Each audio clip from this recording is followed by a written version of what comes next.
ਸਿੱਖਾਂ ਨੂੰ ਇੱਕ ਸਮਝਣ ਦੀ ਲੋੜ ਹੈ ਕਿ ਸਿੱਖ ਹੁਣ ਗਲੋਬਲ ਕਮਿਊਨਿਟੀ ਨੇ। ਸਿੱਖ ਇੱਕ ਲੋਕਲਾਈਜ਼ਡ ਪੰਜਾਬ 'ਚ ਰਹਿਣ ਵਾਲੀ ਕਮਿਊਨਿਟੀ ਨਹੀਂ ਹੁੰਦੀ। ਸਿੱਖਾਂ ਨੂੰ ਆਪਣੇ ਜਿੰਨੇ ਵੀ ਪਲੇਟਫਾਰਮਸ ਨੇ, ਚਾਹੇ ਉਹ ਪੰਜਾਬ ਤੋਂ ਬਾਹਰ ਇੰਡੀਆ 'ਚ ਨੇ ਅਤੇ ਚਾਹੇ ਇੰਡੀਆ ਤੋਂ ਬਾਹਰ ਸਾਰੀ ਦੁਨੀਆ 'ਚ ਨੇ, ਉਹਨਾਂ ਸਾਰਿਆਂ ਨੂੰ ਕਿਸ ਤਰੀਕੇ ਦੇ ਨਾਲ ਪਰੋ ਕੇ ਸਿੱਖ ਇੱਕ ਗਲੋਬਲ ਕਮਿਊਨਿਟੀ ਦੇ ਤੌਰ ਦੇ ਉੱਤੇ ਆਪਣੇ ਆਪ ਨੂੰ ਇਵੋਲਵ ਕਰ ਸਕਦੇ ਆ, ਉਸ ਤੋਂ ਹੀ ਸਿੱਖਾਂ ਦਾ ਜਿਹੜਾ ਭਵਿੱਖ ਦਾ ਰਾਹ ਉਹ ਤੈਅ ਹੋਣਾ। ਕਿ ਇੱਕ ਜਿਹੜਾ ਬਹੁਤ ਖਤਰਨਾਕ ਰੁਝਾਨ ਰਿਹਾ, ਜਿਹੜਾ ਹੁਣ ਸਾਨੂੰ ਮਾਫਕ ਨਹੀਂ ਹੈ, ਉਹ ਇਹ ਆ ਕਿ ਬਾਹਰ ਦੇ ਸਿੱਖਾਂ ਦੀ ਜਿੰਨੀ ਵੀ ਐਕਟੀਵਿਟੀ ਹੁੰਦੀ ਆ, ਉਹ ਪੰਜਾਬ 'ਚੋਂ ਕਿਸੇ ਨਾ ਕਿਸੇ ਇੱਕ ਸ਼ਖਸੀਅਤ ਜਾਂ ਜਥੇਬੰਦੀ ਦੇ ਪਿਛਲਗ ਬਣ ਕੇ ਹੁੰਦੀ।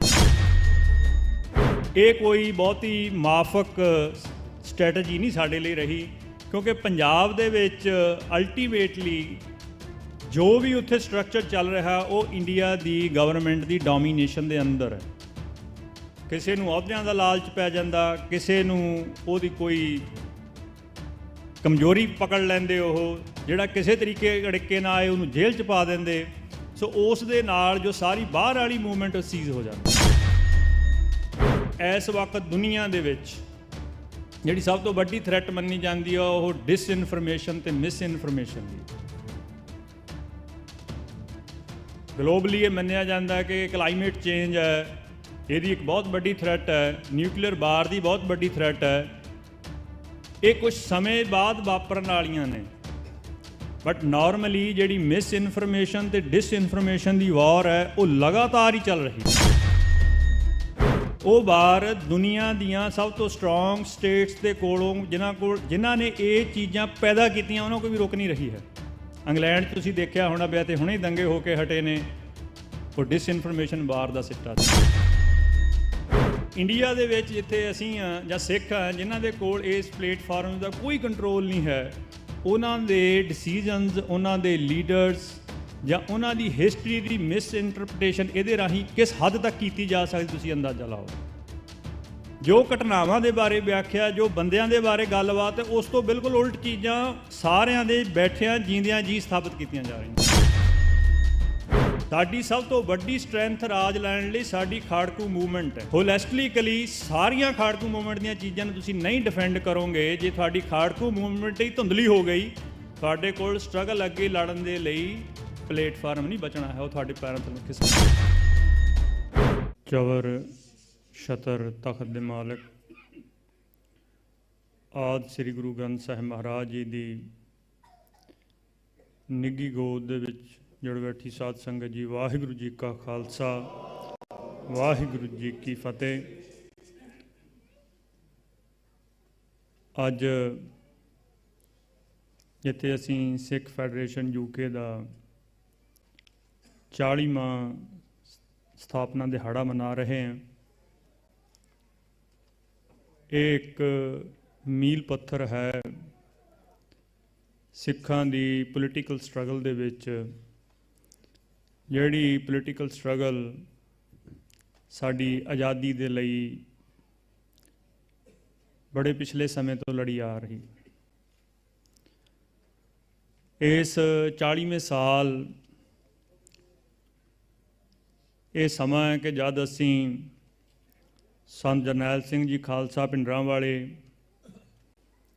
ਭਾਈ ਅਮਰੀਕ ਸਿੰਘ ਜੀ, ਜਨਰਲ ਸੁਬੇਗ ਸਿੰਘ ਜੀ, ਦਮਦਮੀ ਟਕਸਾਲ ਦੇ ਹੋਰ ਮੁਖੀ ਸਿੰਘ ਭਾਈ ਰਾਮ ਸਿੰਘ ਜੀ, ਦਲਵੀਰ ਸਿੰਘ ਜੀ ਅਭਿਆਸੀ, ਗਿਆਨੀ ਜੋਗਿੰਦਰ ਸਿੰਘ ਜੀ, ਬਖਸ਼ੀਸ਼ ਸਿੰਘ ਜੀ ਹੋਣਾ ਵਰਗੇ ਜਿਹੜੇ ਯੋਧੇ, ਜਿਨ੍ਹਾਂ ਨੇ ਉਸ ਵਕਤ ਜੂਨ 84 ਦੇ ਵਿੱਚ ਦਿੱਲੀ ਦਰਬਾਰ ਦੀ ਫੌਜ ਦਾ ਮੂੰਹ ਮੋੜਿਆ, ਉਹਨਾਂ ਨੂੰ ਯਾਦ ਕਰ ਰਹੇ।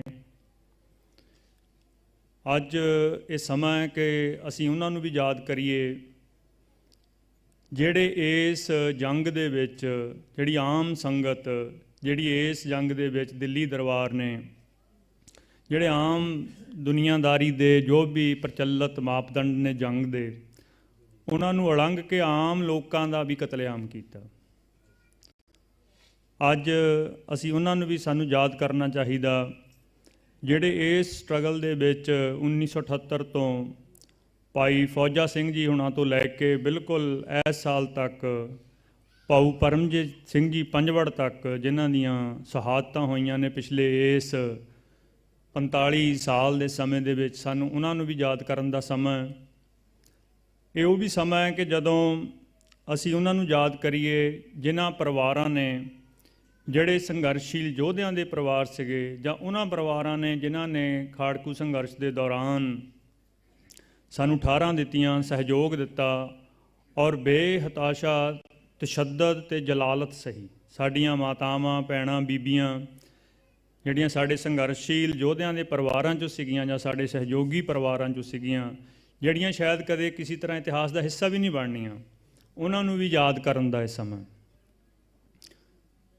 ਸੋ ਇਸ ਸਾਰੇ ਸਮੇਂ ਦੇ ਵਿੱਚ ਜਦ ਅਸੀਂ ਆਪਣੇ ਇਤਿਹਾਸ ਨੂੰ ਯਾਦ ਕਰ ਰਹੇ ਹਾਂ, ਆਪਣੇ ਉਹਨਾਂ ਨਾਇਕਾਂ ਨੂੰ ਯਾਦ ਕਰ ਰਹੇ ਹਾਂ, ਆਪਣੀਆਂ ਉਹਨਾਂ ਨੀਹਾਂ ਨੂੰ ਯਾਦ ਕਰ ਰਹੇ ਹਾਂ, ਉਸ ਵਕਤ ਇਸ ਇਤਿਹਾਸ ਤੋਂ ਜੋ ਸਾਨੂੰ ਸਬਕ ਲੈਣੇ ਚਾਹੀਦੇ ਨੇ ਤਾਂ ਕਿ ਸਾਡਾ ਭਵਿੱਖ ਦਾ ਰਾਹ ਹੋਰ ਵੀ ਰੌਸ਼ਨ ਹੋ ਜਾਏ ਅਤੇ ਹੋਰ ਵੀ ਦ੍ਰਿੜ ਇਰਾਦੇ ਦੇ ਨਾਲ ਅਸੀਂ ਭਵਿੱਖ ਦੇ ਵੱਲ ਚੱਲ ਸਕੀਏ, ਉਸ 'ਤੇ ਵੀ ਮੇਰੇ ਖਿਆਲ ਇਹ ਵਿਚਾਰਾਂ ਕਰਨ ਦਾ ਸਮਾਂ। ਜੇ ਅਸੀਂ ਭਵਿੱਖ ਦੀ ਗੱਲ ਕਰੇ ਤੋਂ ਬਿਨਾਂ ਇਤਿਹਾਸ ਨੂੰ ਸੁਣਾਂਗੇ ਜਾਂ ਸੁਣਾਵਾਂਗੇ, ਉਹ ਕੰਨਰਸ ਰਹਿ ਜਾਂਦਾ। ਇਤਿਹਾਸ ਇਸ ਕਰਕੇ ਸੁਣਾਇਆ ਜਾਂਦਾ ਕਿ ਸਾਨੂੰ ਭਵਿੱਖ ਦੇ ਲਈ ਸੇਧ ਮਿਲੇ, ਜਾਂ ਇਸ ਕਰਕੇ ਸੁਣਾਇਆ ਜਾਂਦਾ ਜਾਂ ਕਈ ਵਾਰ ਭਵਿੱਖ ਦੀਆਂ ਰਾਹਾਂ ਔਖੀਆਂ ਲੱਗਣ, ਉੱਥੇ ਬਹੁਤ ਖਤਰੇ ਜਾਪਣ ਤਾਂ ਸਾਡੇ ਜਜ਼ਬਾਤ ਠੰਡੇ ਨਾ ਪੈ ਜਾਣ, ਸਾਡੇ ਜਜ਼ਬਾਤ ਹੋਰ ਜਵਾਲ 'ਤੇ ਆਉਣ। ਕਿਸ ਪ੍ਰਕਾਰ ਸਾਡੇ ਯੋਧਿਆਂ ਨੇ ਸ਼ਹਾਦਤਾਂ ਦਿੱਤੀਆਂ, ਕੁਰਬਾਨੀਆਂ ਦਿੱਤੀਆਂ, ਸਾਡੀਆਂ ਮਾਤਾਵਾਂ ਭੈਣਾਂ ਨੇ ਕਿਸ ਤਰ੍ਹਾਂ ਘਾਲ ਕਮਾਈਆਂ ਕੀਤੀਆਂ, ਉਹਦੇ ਤੋਂ ਅਸੀਂ ਇੱਕ ਜੋਸ਼ ਪ੍ਰਾਪਤ ਕਰੀਏ ਜਿਹੜਾ ਭਵਿੱਖ ਦੀਆਂ ਔਖੀਆਂ ਘਾਟੀਆਂ ਰਾਹਾਂ ਨੂੰ ਸਰ ਕਰ ਸਕੀਏ। ਸੋ ਜਿੱਥੇ ਤੱਕ ਭਵਿੱਖ ਦੇ ਸੰਬੰਧ 'ਚ ਇਹ ਗੱਲ ਕਰਨੀ, ਮੈਂ ਉਹਦੇ ਸੰਬੰਧੀ 3-4 ਨੁਕਤੇ ਹਨ ਜਿਹੜੇ ਆਪ ਜੀ ਦੇ ਨਾਲ ਸਾਂਝੇ ਕਰਨੇ। ਪਹਿਲਾ ਨੁਕਤਾ ਹੈ ਕਿ ਜਿਹੜਾ ਸਾਡੇ ਇਹ ਆਜ਼ਾਦੀ ਦੀ, ਰਾਜ ਦੀ ਲੜਾਈ, ਖਾਲਿਸਤਾਨ ਦੀ ਜਿਹੜੀ ਲੜਾਈ, ਉਹਦੇ ਵਿੱਚ ਸਾਡੀਆਂ ਸਟਰੈਂਥ, ਸਾਡੀਆਂ ਸਮਰੱਥਾ, ਸਾਡੀ ਤਾਕਤ ਕਿਆ ਹੈ, ਜਿਸ ਦੇ ਆਸਰੇ ਤੁਸੀਂ ਇਹ ਜੰਗ ਲੜੀ ਹੈ ਜਾਂ ਅੱਗੇ ਲੜਨੀ ਹੈ। ਤਾਂ ਜਿਹੜੀ ਸਭ ਤੋਂ ਸਿਰਮੌਰ, ਸਭ ਤੋਂ ਡੀਪ ਰੂਟਡ ਸਟਰੈਂਥ ਹੈ, ਉਹ ਗੁਰੂ ਗ੍ਰੰਥ ਸਾਹਿਬ ਮਹਾਰਾਜ ਗੁਰਬਾਣੀ ਅਤੇ ਗੁਰਬਾਣੀ ਦੇ ਵਿੱਚ ਦਿੱਤਾ ਹੋਇਆ ਸਮਾਜ ਦਾ ਅਤੇ ਰਾਜ ਦਾ ਅਸੂਲ ਹੈ, ਸਿਧਾਂਤ ਹੈ। ਅਤੇ ਜਿਹੜਾ ਯੂਨੀਕ ਹੈ, ਇਹ ਰਾਜ ਦਾ ਜੋ ਆਈਡੀਆ, ਜੋ ਰਾਜ ਦਾ ਵਿਚਾਰ ਗੁਰੂ ਪਾਤਸ਼ਾਹ ਨੇ ਸਾਨੂੰ ਦਿੱਤਾ, ਉਹ ਦੁਨੀਆ ਦੇ ਵਿੱਚ ਸਭ ਤੋਂ ਸਿਰਮੌਰ ਹੈ। ਉਹ ਗੱਲ ਬੇਸ਼ੱਕ ਵੱਖਰੀ ਆ ਕਿ ਉਹ ਉਸ ਤਰੀਕੇ ਦੇ ਨਾਲ ਸਾਰੀ ਦੁਨੀਆ ਦੇ ਵਿੱਚ ਇਸ ਗੱਲ ਦਾ ਪ੍ਰਚਾਰ ਜਾਂ ਸਥਾਪਨਾ ਨਹੀਂ ਹੈ।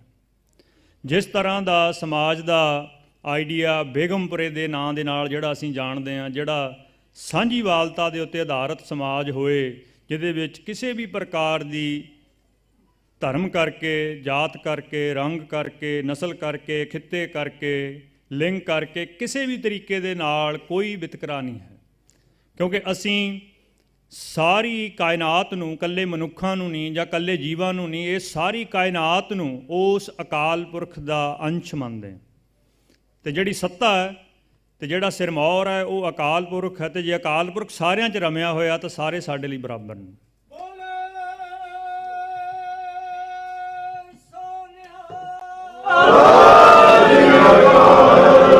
ਜਿਹੜਾ ਸਾਡਾ ਰਾਜ ਦਾ ਆਈਡੀਆ, ਜਿਹੜਾ ਮਹਾਰਾਜ ਨੇ ਹਲੇਮੀ ਰਾਜ ਦੇ ਰੂਪ ਦੇ ਵਿੱਚ ਗੁਰੂ ਗ੍ਰੰਥ ਸਾਹਿਬ ਮਹਾਰਾਜ ਦੇ ਵਿੱਚ ਲਿਖਿਆ, ਉਹ ਸਾਰਿਆਂ ਦੇ ਸੁਖਾਲੇ ਵਸਣ ਦੇ ਲਈ ਹੈ। ਉਹ ਇਕੱਲਾ ਸਿੱਖਾਂ ਦੀ ਜਾਂ ਖਾਲਸਾ ਪੰਥ ਦੀ ਸਹੂਲਤ ਦੇ ਲਈ, ਸੇਵਾ ਦੇ ਲਈ ਰਾਜ ਨਹੀਂ ਲੈਣਾ ਹੈ।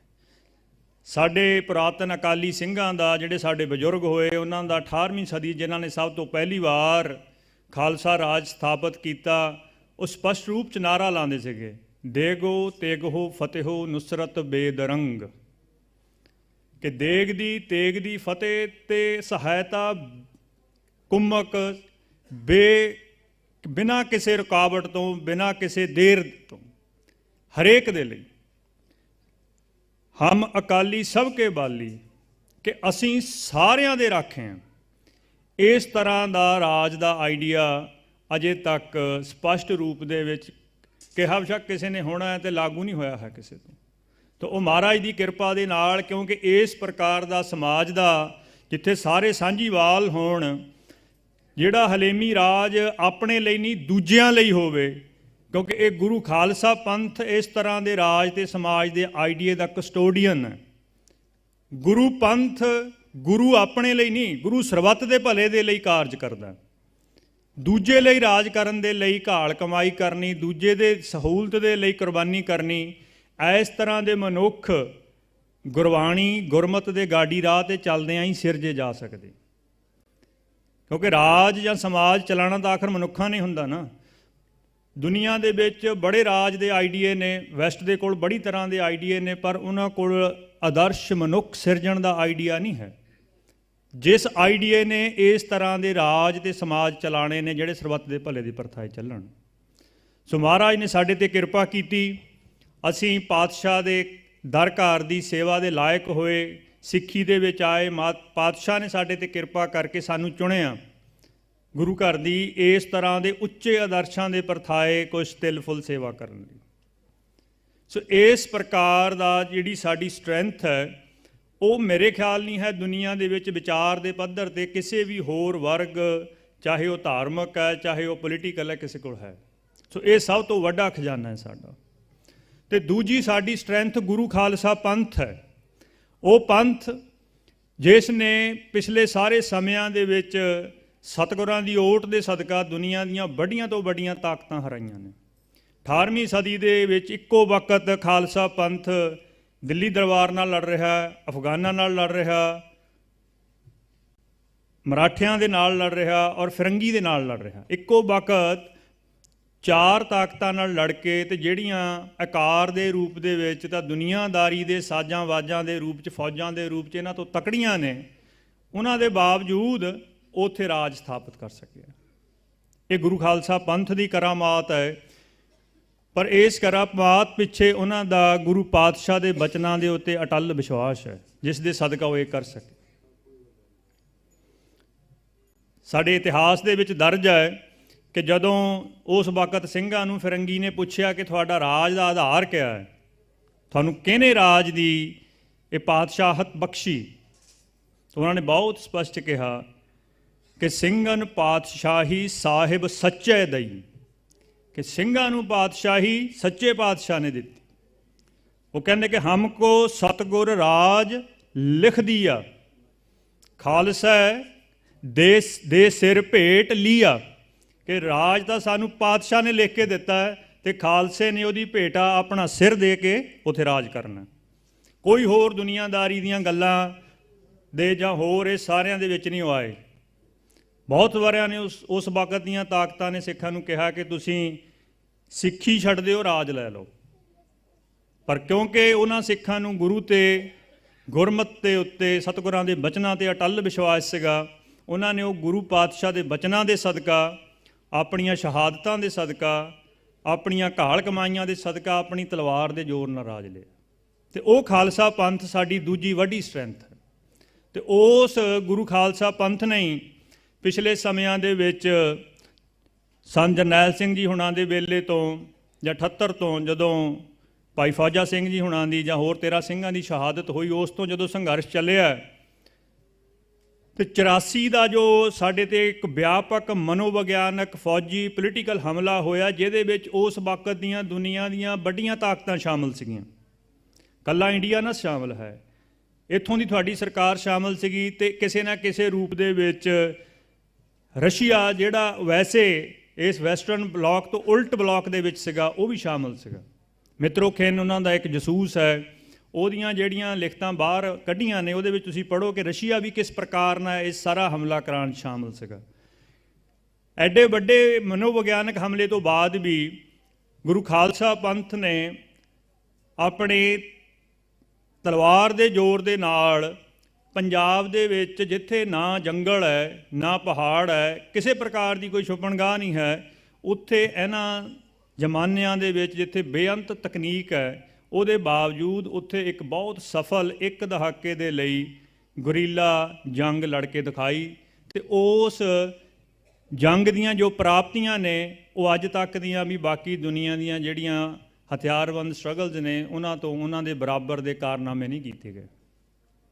ਤਾਂ ਉਸ ਖਾੜਕੂ ਸੰਘਰਸ਼ ਦੇ ਸਦਕਾ ਹੀ ਅੱਜ ਅਸੀਂ ਖਾਲਿਸਤਾਨ ਦੀ ਗੱਲ ਕਰ ਰਹੇ ਹਾਂ। ਖਾਲਿਸਤਾਨ ਸ਼ਬਦ ਤਾਂ ਪੰਥ ਦੇ ਵਿੱਚ 1940-44 ਤੋਂ ਪ੍ਰਚਲਿਤ ਹੈ, ਪਰ ਇਹ ਸਿੱਖਾਂ ਦੇ ਸਾਂਝੇ ਨਿਸ਼ਾਨੇ ਦੇ ਤੌਰ ਦੇ ਉੱਤੇ ਉਦੋਂ ਸਥਾਪਿਤ ਹੋਇਆ ਜਦ ਇਸ ਨਾਅਰੇ ਦੇ ਲਈ ਬੇਅੰਤ ਸ਼ਹੀਦਾਂ ਦਾ ਖੂਨ ਡੁੱਲਿਆ। ਉਹਨਾਂ ਦੀਆਂ ਸ਼ਹਾਦਤਾਂ ਦੇ ਸਦਕਾ ਤੇ ਉਹਨਾਂ ਦੇ ਜੋ ਐਕਸ਼ਨ ਸੀਗੇ ਉਹਨਾਂ ਦੇ ਸਦਕਾ ਇਸ ਨਾਅਰੇ ਦੀ ਵਾਜਬੀਅਤ ਪੰਥ ਦੇ ਵਿੱਚ ਬਣੀ। ਆਈਡੀਆ ਤਾਂ ਬਹੁਤ ਪਹਿਲਾਂ ਤੋਂ ਸੀਗਾ। ਸੋ ਅੱਜ ਉਸ ਖਾਲਸਾ ਪੰਥ ਦੇ ਸਾਰੇ ਜਿਹਨੇ ਵੀ ਜਿਸ ਪ੍ਰਕਾਰ ਇਹਦੇ ਵਿੱਚ ਯੋਗਦਾਨ ਪਾਇਆ ਉਹਨਾਂ ਨੂੰ ਯਾਦ ਕਰਨ ਦਾ ਸਮਾਂ। ਇਹ ਸਾਡੀ ਦੂਜੀ ਸਟਰੈਂਥ। ਤੀਸਰੀ ਗੱਲ ਜਿਹੜੀ ਮੈਂ ਕਰਨੀ ਉਹ ਇਹ ਹੈ ਕਿ ਅੱਜ ਅਸੀਂ ਕਿੱਥੇ ਖੜ੍ਹੇ। ਨਿਸ਼ਚਿਤ ਰੂਪ ਦੇ ਵਿੱਚ ਸਾਰੀਆਂ ਦੁਨੀਆ ਦੀਆਂ ਜਿਸ ਤਰ੍ਹਾਂ ਦੀਆਂ ਵੀ ਲਹਿਰਾਂ ਹੋਣ ਉਹਨਾਂ 'ਚ ਉਤਰਾਅ ਚੜ੍ਹਾਅ ਆਉਂਦੇ ਨੇ। 95 ਤੋਂ ਬਾਅਦ ਜਦੋਂ ਖਾੜਕੂ ਸੰਘਰਸ਼ ਦੇ ਵਿੱਚ ਉਤਰਾਅ ਆਇਆ ਅਤੇ ਉਸ ਤੋਂ ਬਾਅਦ ਖਾਸ ਕਰ ਪੰਜਾਬ ਦੇ ਵਿੱਚ ਜਿਹੜੀਆਂ ਸਟਰਗਲ ਵਾਲੀ ਧਿਰ ਦੀਆਂ ਜਥੇਬੰਦੀਆਂ ਸੀਗੀਆਂ ਉਹ ਉਸ ਤਰੀਕੇ ਦੇ ਨਾਲ ਖਾੜਕੂ ਸੰਘਰਸ਼ ਨੇ ਜੋ ਲੀਹਾਂ ਪਾਈਆਂ ਸੀਗੀਆਂ ਉਹਨਾਂ ਦੇ ਅਨੁਸਾਰ ਉਸ ਤਰ੍ਹਾਂ ਪੰਥ ਨੂੰ ਜਥੇਬੰਦ ਨਹੀਂ ਰੱਖ ਸਕੇ। ਸਾਡੇ ਤੋਂ ਊਣਤਾਈਆਂ ਵੀ ਹੋਈਆਂ ਨੇ, ਗਲਤੀਆਂ ਵੀ ਹੋਈਆਂ ਨੇ, ਅਤੇ ਉਹਦੇ ਸਦਕਾ ਇੱਕ ਵਕਤ 95 ਤੋਂ ਲੈ ਕੇ ਇੱਕ ਦਹਾਕਾ ਤੱਕ 2007-08 ਤੱਕ ਸਾਰੀ ਦੁਨੀਆ ਦੇ ਵਿੱਚ ਸਿੱਖਾਂ ਦੇ ਵਿੱਚ ਜਿਹੜੀਆਂ ਸਟਰਗਲ ਦੀਆਂ ਧਿਰਾਂ ਸੀਗੀਆਂ ਉਹਨਾਂ ਨੂੰ ਜਥੇਬੰਦਕ ਤੌਰ ਦੇ ਉੱਤੇ ਬਹੁਤ ਔਖੇ ਸਮੇਂ ਦੇ ਸਾਹਮਣੇ ਕਰਨੇ ਪਏ ਨੇ। ਇੱਥੇ ਵੀ ਕਰਨੇ ਪਏ ਹੋਣਗੇ, ਇਹ ਤੁਸੀਂ ਮੇਰੇ ਤੋਂ ਵੱਧ ਜਾਣਦੇ ਹੋਵੋਗੇ। ਉਹ ਸਮੇਂ ਸੀਗੇ ਜਦੋਂ ਤੁਹਾਡੇ ਸਿਦਕ ਪਰਖੇ ਗਏ।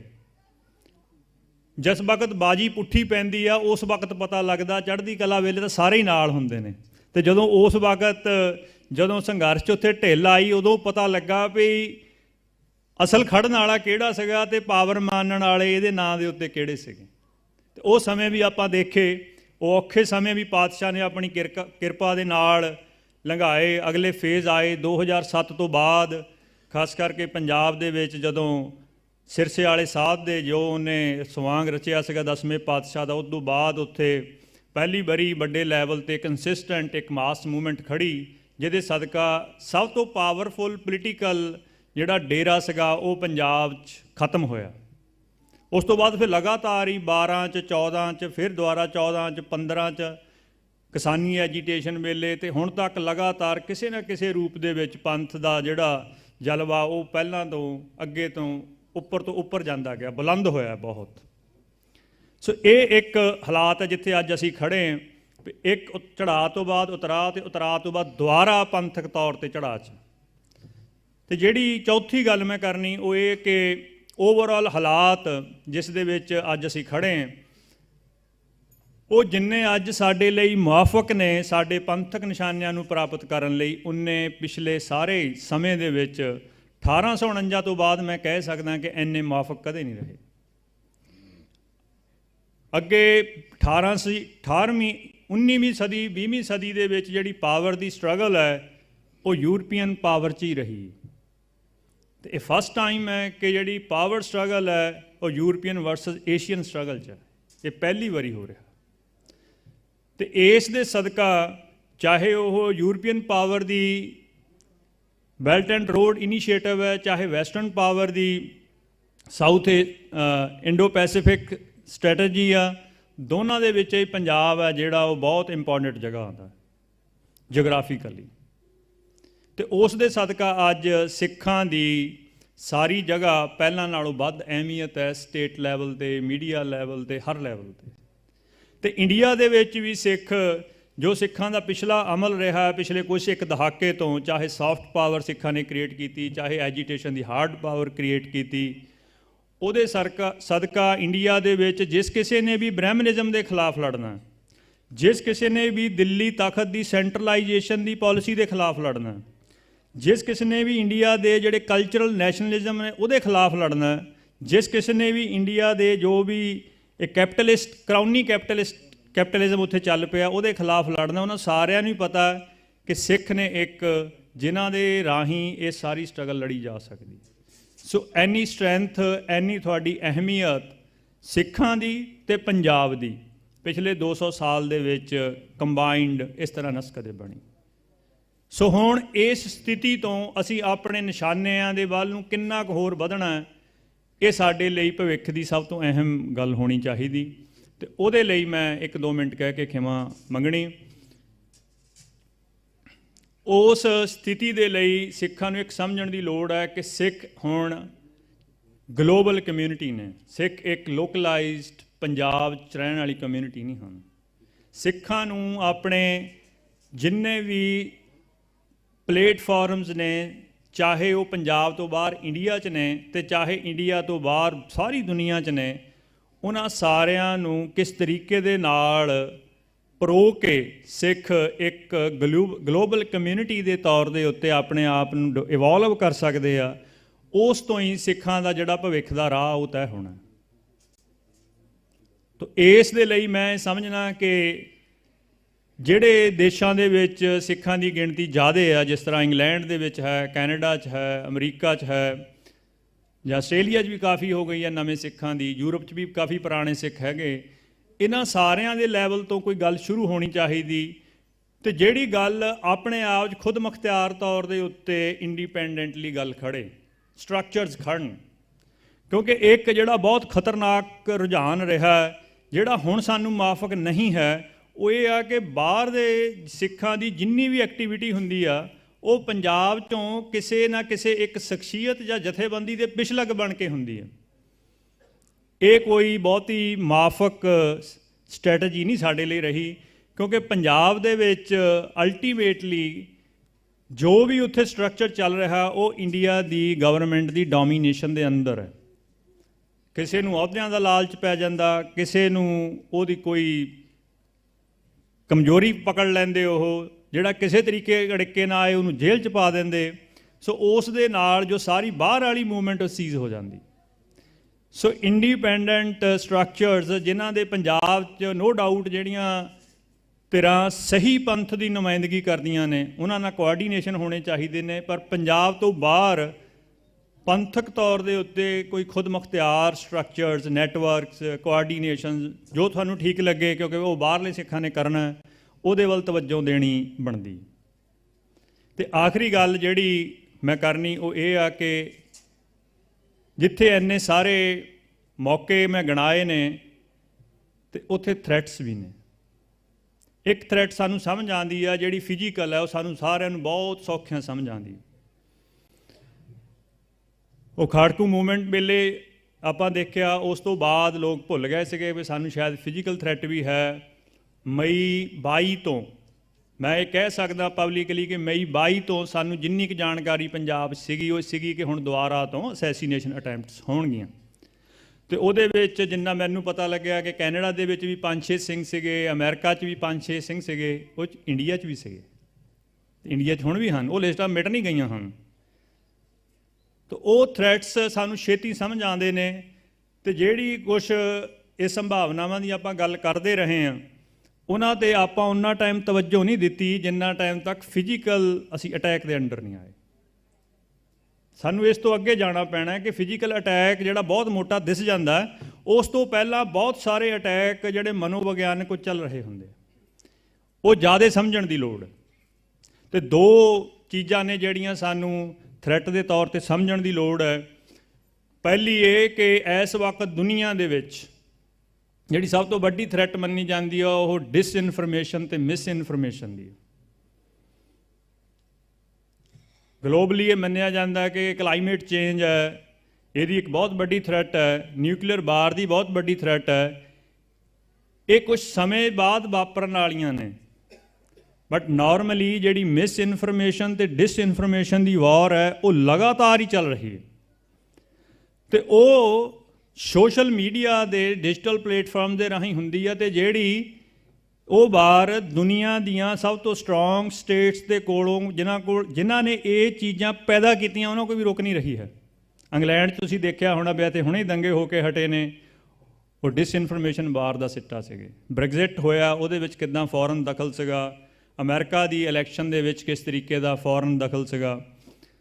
ਅਤੇ ਇੰਡੀਆ ਦੇ ਵਿੱਚ ਜਿੱਥੇ ਅਸੀਂ ਹਾਂ ਜਾਂ ਸਿੱਖ ਹਾਂ ਜਿਨ੍ਹਾਂ ਦੇ ਕੋਲ ਇਸ ਪਲੇਟਫਾਰਮ ਦਾ ਕੋਈ ਕੰਟਰੋਲ ਨਹੀਂ ਹੈ, ਉਹਨਾਂ ਦੇ ਡਿਸੀਜਨਸ, ਉਹਨਾਂ ਦੇ ਲੀਡਰਸ ਜਾਂ ਉਹਨਾਂ ਦੀ ਹਿਸਟਰੀ ਦੀ ਮਿਸ ਇੰਟਰਪ੍ਰੀਟੇਸ਼ਨ ਇਹਦੇ ਰਾਹੀਂ ਕਿਸ ਹੱਦ ਤੱਕ ਕੀਤੀ ਜਾ ਸਕਦੀ, ਤੁਸੀਂ ਅੰਦਾਜ਼ਾ ਲਾਓ।